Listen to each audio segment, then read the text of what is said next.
Okay, y'all, quick video for you to talk about text cleaning. Text cleaning is something that some of you have needed, and I've helped you out individually, but I thought I would go ahead and show you some tricks to cleaning up text within your data. So many of you have used sports reference to get data, and sometimes you'll notice the names are kind of what we call in the programming trade crufty, meaning there's a bunch of extra crap in there. So let me just show you using some NBA advanced metrics and just importing it like that. If I flip over to my environment, you'll see this junk here, this slash, and then clearly some kind of version of their last name, their first two initials, and a number, and most everybody's 01 in there. Well, if I want to use this in a scatter plot and I want to label, say,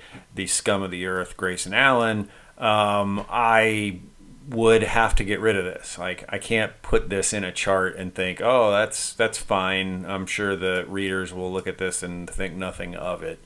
It doesn't work that way. So we can use some tricks that are in the tidyverse and within base R to be able to fix this. So first thing I can do is just dump some empty columns. You might have noticed it says names filled in X20 and X25, and it gave them logical file types. Well, that's pretty much a giveaway that whatever's in there it's just empty. There's just nothing there. So I can just trim those out real quick with select and negative, which means select everything that isn't these two things. Okay, so one thing that is kind of challenging about text cleaning is that it's all just a big puzzle. We're talking about logic puzzles here. And in a lot of cases, there's some secret things that are kind of hidden in this. So we are looking for patterns. And what we can see here is a pattern. We've got a slash, and then we've got a bunch of characters on the end here that's the stuff we want to get rid of. So if we were able to get rid of everything after the slash, we'd be in pretty good shape. We would know, we would have what we needed to have if we just get rid of everything past the slash. Well, that slash is, it's a backslash actually. That backslash is a special character in pretty much every programming language, which means it's what's called an escape character. It's informing you that what's this character, this backslash plus something else, is actually something kind of special.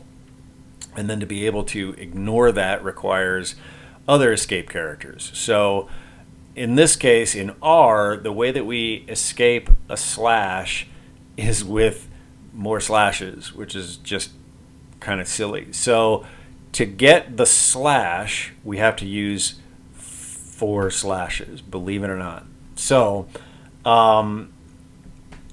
what we are going to do then is we're going to use something called a regular expression. Now, the joke in programming is that if you need a regular expression to solve a problem, then you've got 2 problems.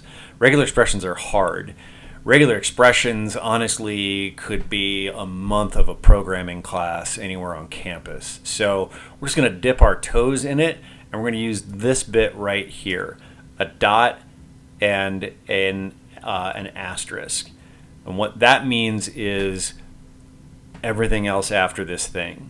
So what we're looking for then, the pattern that we're looking for is 4 slashes, and a dot and an asterisk, and that says, okay, take everything after this and get rid of it, or actually just find this pattern, a slash and some number of characters after it. That's really what it's looking for.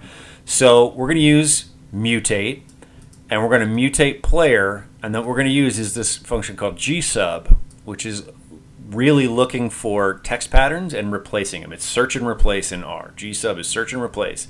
So it's going to look for this pattern, which is a slash and then some number of characters after it. So our pattern, if it finds this pattern, it's going to replace it with this, which is nothing. And the place that it's going to look for all of this is in the player field. So what this says is go into player, look for our pattern, replace it with nothing.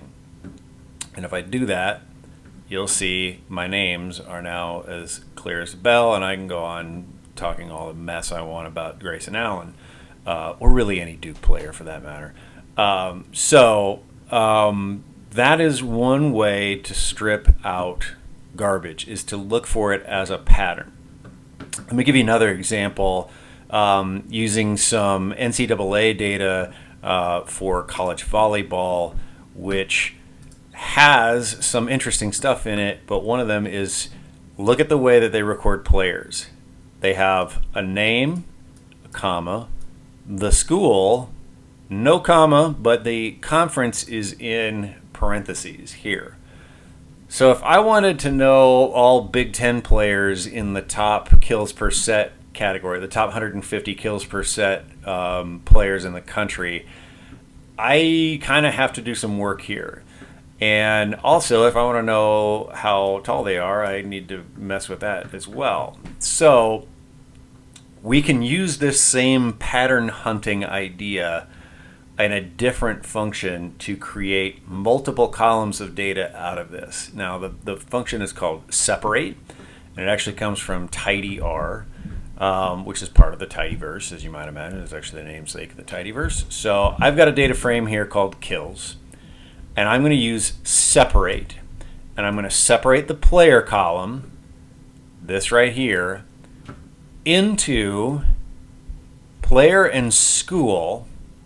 That's what I'm creating. I'm going to create two new columns out of one called player and school, and my separator here is the comma. And if I run that, you'll see that I've now split the player from that to, now there's a school and a conference in here. Well, I can now go in here and try to get that, use that open paren as my way to split this. So now I'm going to do one step here where I'm going to create player and school, which is what I just did using the comma. Then I'm going to do it again, and I'm going to split school into school and conference using that open parenthesis. And I use two slashes again to escape it. And if I look at that, you'll see, well, now I've got this. I've got a pretty good looking thing here. But I'm only showing you head. What you need to do is look at this right here. Expected 2 pieces, additional pieces discarded in 3 rows, 15, 42, and 83. Well, if you were to scroll through there, you would find that the NCAA has decided to put in parentheses Florida, New York, and Pennsylvania into 3 teams to tell you that they're in Florida, New York, and Pennsylvania. So that's a problem. We need to fix that. Well, we can go back and use gsub again and use a switch called fixed, which when it's set to true means this literal string, so we don't have to worry about the parentheses. So we're going to use mutate. We're going to mutate school after we've split it here, and we're going to find parentheses FL and just make it FL. So we're going to get rid of the parentheses around Florida, New York, and Pennsylvania using this bit here. And then I'm going to split school and conference. And when I do that, I don't get that second box telling me it ignored some stuff, but I do still have this trailing parenthesis on the conference, which I can fix with just a quick mutate and gsub. Look for the trailing parenthesis, get rid of it, and get that in conference. Nice and clean and easy to go. So really all this is just solving problems. You're trying to figure out what it is that you've got to fix. You're going to try to figure out what the pattern is.